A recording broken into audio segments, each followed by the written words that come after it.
एक बार एक राजा ने अपने दरबार में सभी से एक प्रश्न पूछा और कहा, जो भी इसका सही उत्तर देगा मैं उसको बहुत सारा इनाम दूंगा, और अगर किसी को उत्तर पता नहीं है तो कुछ दिन बाद भी इसका उत्तर मुझे दे सकता है। राजा का प्रश्न था कि पाप की जड़ क्या है। इस प्रश्न का उत्तर सभी लोगों ने अलग अलग दिया और राजा किसी के भी उत्तर से संतुष्ट नहीं हुआ।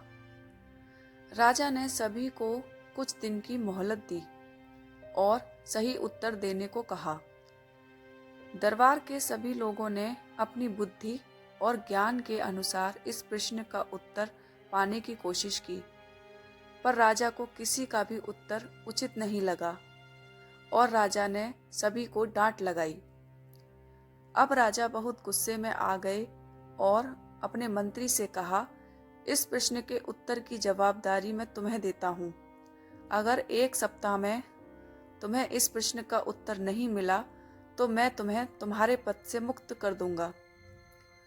मंत्री ने इस प्रश्न के उत्तर को खोजने के लिए बहुत प्रयत्न किया। मंत्री को किसी ने बताया, जंगल में एक संत रहते हैं जिनको बहुत ज्ञान है, वह इस प्रश्न का सही उत्तर दे सकते हैं।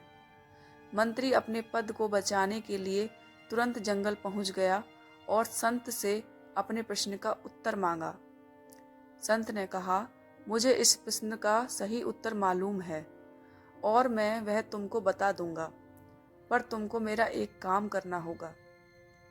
मेरे दुश्मन को मारकर उसकी सारी दौलत मुझे लाकर देनी होगी। मंत्री अपने पद को बचाने के लिए तुरंत इस पाप कर्म को करने के लिए राजी हो गया। मंत्री जैसे ही जाने लगा, संत ने कहा, तुम एक बार सोच लो, क्या तुम पाप करने को तैयार हो?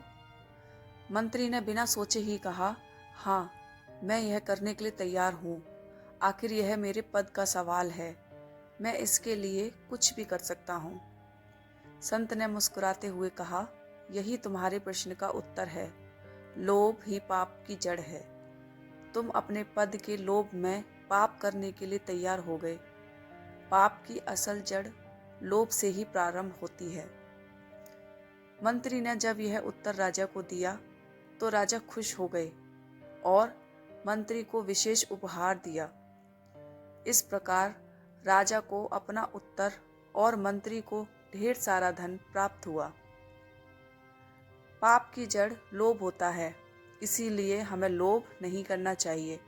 लोभ हमें पाप कर्म करने के लिए प्रेरित करता है।